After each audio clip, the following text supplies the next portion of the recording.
Presenta este espacio Banco República, nuestro banco país. Muy bien, seguimos en la mira, estamos con Rosana Fernández de República Microfinanzas. Gracias por estar. Muchas gracias, buenas tardes. Vamos a hablar hoy de la educación financiera para las microempresas. ¿Han estado dando cursos o formación? Sí, en realidad nuestra empresa se focaliza en financiamiento a microempresas y casi sin darnos cuenta empezamos desde el inicio con distintas actividades de educación financiera. En nuestro país el 85% de las empresas son micro, o sea, tienen 4 o menos empleados. Se estima que la mitad o un poco más no llevan contabilidad suficiente. Entonces, nuestra forma de abordaje para hacer un financiamiento razonable implica prácticamente ayudarlos a armar la información que necesitamos para evaluar la capacidad de pago. Entonces, dentro de la metodología de microfinanzas ya hay bastante de educación financiera, pero al principio empezábamos a hacer charlas para difundir la actividad de la empresa y esas charlas se fueron transformando en talleres después porque los propios usuarios nos iban consultando cosas que por ahí desde el sistema financiero parecen muy simples, como qué significa la categoría tal o cual en el Banco Central, qué significa estar en el clearing, pero que realmente no son temas que domine la mayoría de la población. ¿Y a cuánta gente le han dado talleres ya? Bueno, estas son actividades que hace nuestro equipo comercial en forma voluntaria, pero a la fecha estamos llegando casi a 7.000 personas que han ido a talleres presenciales. Y lo más interesante de esto que se han dado son talleres aproximadamente de 1 hora y media, generalmente son en pequeñas localidades del interior o en la periferia urbana. Y la temática que empezó siendo como difusión de la empresa y de una forma de trabajo, se fue transformando en temas de interés como la importancia del historial crediticio, hasta llegar luego más en concreto a planificación financiera. ¿Y cómo se puede acceder a esos talleres? Bueno, como decía, esto fueron actividades que se fueron generando por agregación y incluso por voluntad y compromiso social de todo el equipo comercial. En los últimos tiempos hemos estado trabajando poniendo foco en los emprendedores más vulnerables, por ejemplo, con emprendedores del MIDES, que son contribuyentes del monotributo social, o en otros casos con mujeres rurales a través de acuerdos o trabajo en conjunto con el Ministerio de Ganadería, y en algunas circunstancias también con estudiantes de UTU, de las carreras que tienen que ver con oficios, que están próximos ya a emprender. Y lo que hemos, insisto, que no era nuestro objetivo en sí, pero nos damos cuenta que Se fue dando naturalmente. Se fue dando porque hacer inclusión sin educación claro, no cierra. Esto que o sea, siempre se decimos necesita acá. educar para que las personas en el proceso de inclusión puedan sentir que tienen beneficios, que pueden aprovechar y usar en su beneficio los servicios financieros. Siendo tan importante la cantidad de gente que emplea, ¿no?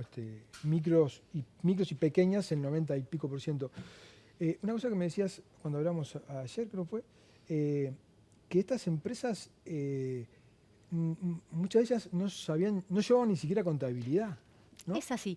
Estamos hablando para poner en situación de, yo qué sé, el kiosco de la esquina, el almacén de barrio, el pequeño taller, el sanitario, el electricista, la modista.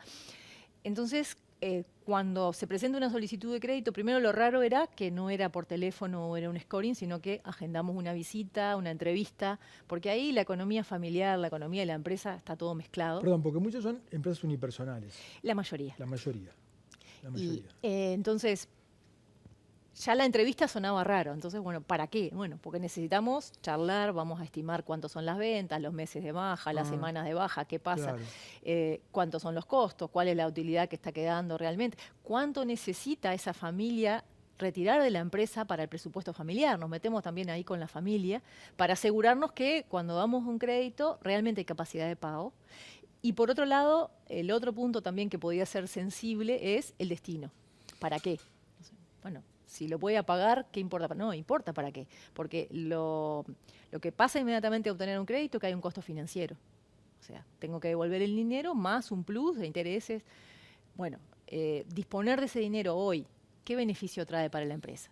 Si no trae ninguno, mejor que no tome el crédito. Ajá. Debiera, no sé, o tener un ahorro porque compra en volumen y el precio baja, o hace un cambio que le baja las horas dedicadas, pone una máquina que le bajan las horas dedicadas. Tiene que haber un beneficio, si no, no tiene sentido el crédito. Eso te iba a preguntar. Ahora vamos al otro, que ya te había preguntado el tema de que no se llevaban a contabilidad, pero la mayoría toman préstamos para invertirlos en la empresa o para otras cosas. No, en nosotros el 98% de nuestra cartera es financiamiento con destino productivo. Con destino productivo. Sí. Incluso comenzamos a trabajar a veces en las etapas más incipientes cuando todavía el emprendimiento es informal. Ajá. Buscando que a través del crecimiento, bueno, vaya avanzando en grados de formalidad. Digamos. Pero vuelvo al principio, aún en aquellos que estaban formalizados, no tenían ni siquiera... No llevan contabilidad, o sea, aportan en un régimen simplificado, como puede ser el monotributo o incluso el literal E, y para reconstruir o evaluar la capacidad de pago, no sé, una peluquera, bueno, vamos a la agenda a ver cuántos cortes de pelo, vamos a ver las compras de insumos para ver más o menos cuánto está comprando y de ahí determinar cuánto vende. Y lo que más curioso nos resulta es que en general nadie tiene idea del presupuesto familiar. ¿Cómo es eso? Cuando le preguntás, bueno, ¿cuánto es el presupuesto familiar? No saben. Entonces, ¿cuánto se gasta en la casa en comida? Entonces empezamos a sumar. La compra del supermercado en la semana, la compra de la feria. ¿Cuánto entra y cuánto sale a la casa? Eso no, la mayoría de este público no tiene idea. Incluso se asombra cuando llega a determinar en qué está gastando, porque no era consciente de su economía familiar. Y esa falta de formalidad, de control en los gastos y en los préstamos genera una alta morosidad. No. Nosotros, con esta forma de trabajo, obviamente que es un abordaje metodológicamente caro, porque hay mucha dedicación humana hasta generar la confianza y poder graduar, digamos, la actividad económica como para avanzar en crédito, pero no, las tasas de morosidad son similares a las bancarias y podemos decir con 15 años de trabajo, con mucho orgullo, que tenemos una recuperación realmente alta. ¿Y ustedes piensan que esa intervención que hacen contribuye a que la morosidad sea baja? Sí, claro. Sí. Claro, sí, porque no solamente es ver los antecedentes de pago, de si tuvo buenos cumplimientos en el sistema financiero, en otros préstamos, sino es graduar el crédito. O sea, que el monto del crédito y las condiciones de repago tengan que ver con la actividad económica de donde obtienen el ingreso. Y eso es muy importante. Tenemos que esta actividad que ustedes hacen de alguna manera los protege al tomador de crédito. Bueno, ese es el fin, porque, digamos, tenemos un privilegio como empresa que somos por la misión que nos impuso el banco, que tiene que ver, no solamente prestamos dinero y obviamente tenemos que recuperarlo, que tenemos un fin último, que es que el crédito tiene que ser un instrumento para que las condiciones de vida de la familia de los emprendedores mejoren. Entonces, eso nos impone como una responsabilidad mayor a la hora del abordaje a esas familias.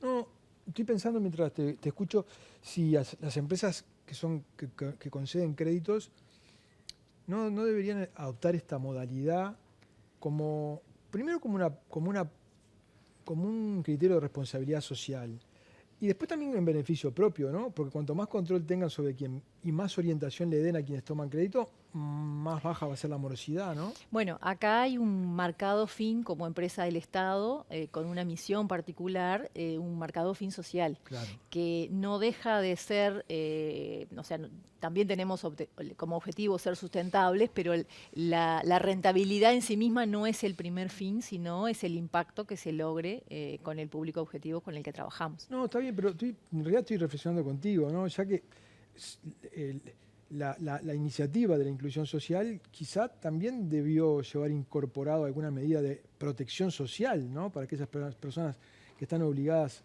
a incluirse, para que esa inclusión no las termine perjudicando, bueno, ¿no? En general, lo que sucedió cuando la ley de inclusión financiera fue que se pensó en un segmento específico que fue el de los asalariados, o sea, que a través de cobrar en una institución financiera, bueno, comenzaran a ser clientes del sistema financiero. En realidad, las empresas más chicas, los más vulnerables, digamos,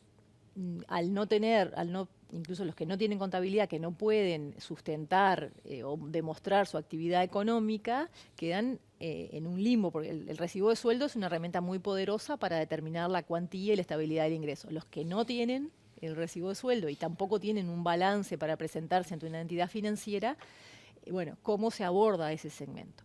El abordaje de las microfinanzas es un abordaje que tiene un fuerte impacto social, con costos asociados también importantes, porque la dedicación humana a cada familia, a cada emprendedor, sobre todo en el conocimiento inicial, es alto, que es distinto del abordaje que se da en consumo, que bueno, que en base a ratios, en base a scoring generales, se otorga un crédito cubriendo el riesgo con la tasa, digamos. Sí.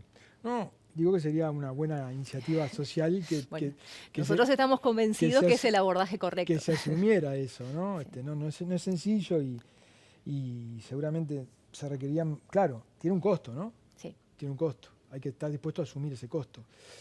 ¿Qué tipo de emprendimiento?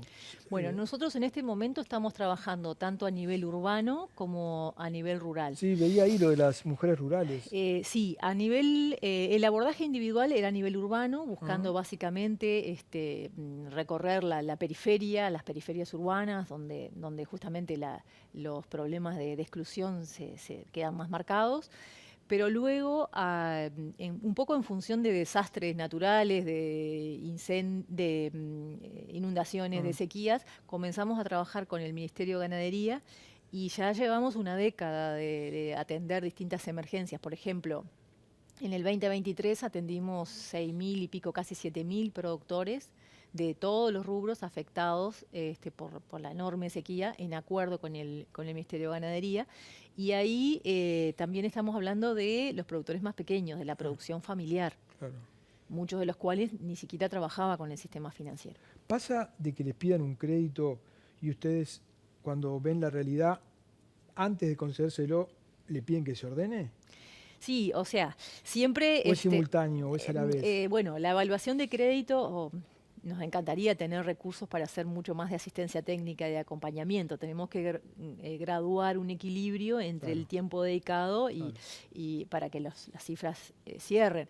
En realidad es en simultáneo. Es simultáneo. En simultáneo, y lo que tratamos sí es de generar una relación de largo plazo, ¿no? Muchas veces la solicitud de crédito es como la carta a los Reyes Magos de todo lo que necesitaría la empresa y bueno, y vamos graduando, empezamos por lo más necesario, nos vamos conociendo, se va acostumbrando también el cliente a tener la responsabilidad del cumplimiento en fecha del pago de las cuotas y luego en sucesivas intervenciones podemos acompañarlo. En la medida que es a largo plazo, ¿ustedes ven que hay una evolución del manejo de las finanzas de las personas? Sí, en general, o sea, cuando hoy hablaba de avanzar en grados de formalidad, generalmente lo que tratamos es eso, no de la imposición, sino bueno, tal vez el primer acercamiento es una actividad muy incipiente que se da, por ejemplo, en la frontera terrestre, el grado de informalidad es bastante más alto y tal vez la primera operación es un monto pequeño para mercadería, bueno, y de a poco en la medida que se va consolidando el emprendimiento, ya para el próximo le pedimos que bueno, que por lo menos tenga mejore como un monotributo. Y si luego va creciendo en ventas, bueno, ya no corresponde que sea monotributo, pero siempre desde el lado de tender puentes, del acompañamiento, no de la imposición. Ojalá cunda el ejemplo. Gracias, Rosana Fernández de República Microfinanzas. Muy amable. Gracias a ustedes. Buenas tardes. Gracias a ustedes por haber estado ahí. Los esperamos la semana próxima. Que pasen bien.